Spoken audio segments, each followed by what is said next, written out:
Hi there. I'm going to show you how I make a magic circle. There's a lot of different ways that people make magic circles, magic loops, whatever you want to call it. But it's a really useful technique for creating really small holes that stay in place for any time you're going to be working in rounds, making hats, toys, things like that. So I will show you how I do it. If you find it confusing, there are a bunch of different ways to make them, so just search for other tutorials and find one that really makes more sense to you. But I'll show you how I do it. So I start with a tail in my hand and my feeding loop back here. I'm going to take my feeding loop and I'm going to wrap it around so I make an X on my hand. Then I'm going to flip my hand over and I have two parallel strands. I'm going to take my hook and put it under the first strand, grab the second strand and pull it up, twist, like that. Okay. And then I'm just going to go ahead and I have this circle that comes up. I'm going to make sure that my feeding loop is off to the left as well as my tail. They're both off to the left, okay? So this is, there's a little strand there. Okay, so this is what you got. Then what you're going to need to do is secure this. You're going to want to hold your string however you hold it. And you want to chain one right through there. So I made a little chain to secure my loop. I like to pull my tail out to the front, but you don't have to. It would work just fine if you didn't. So now I chained one. This is not going to count as your first stitch.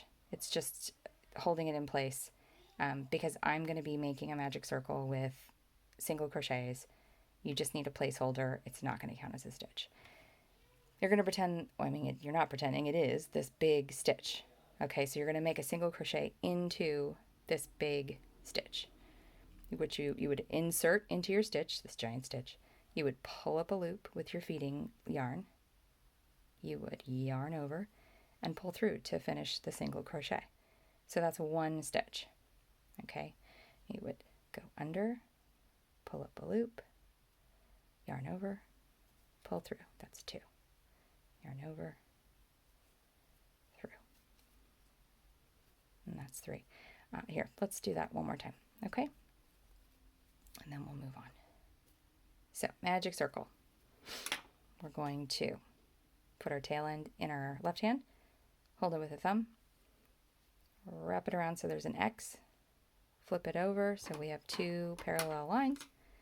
We're going to go under the first strand, grab the second strand, bring it under the first strand, and twist.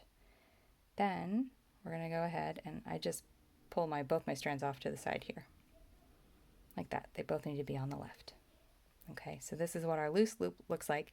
Now we need to secure it with a chain. So we're going to take our feeding strand and hold it however you're used to. That's how I hold mine. And we're going to chain one. Just like that. To secure it. It's not going to count as a stitch, just to secure it. So let's go ahead and I'll show you again. This is how I make my single crochets through the loop. Don't mind the small child in the background. All right, we go under, pull up a loop, yarn over, pull through. Under, pull up a loop, yarn over, pull through. Under, loop, yarn over, and through. Where'd you go? There you go. What am I at? 5? Let's see. 1, 2, 3, 4. Oh, I need 2 more. We're going to do we're going to do a magic circle of 6 single crochets. So that's 5 and 6. Okay, and then here's where the magic is. So the magic of the magic loop is take your tail and just pull gently. Okay, and make sure that your stitches all stayed on the outside. You can kind of twist them a little. You pull that nice and tight. And you have this tiny loop, this tiny circle. And then it's really, really useful because this, once you pull it nice and tight, which I usually pull it pretty tight, but then pull it really tight after I've done the next round. Otherwise, sometimes it's hard to get started into your second round. But I'll do another tutorial on different ways of joining. There's either you join or you can do continuous rounds, and I'll show you the difference in another tutorial on the same YouTube page on Hooksaurus. Thanks.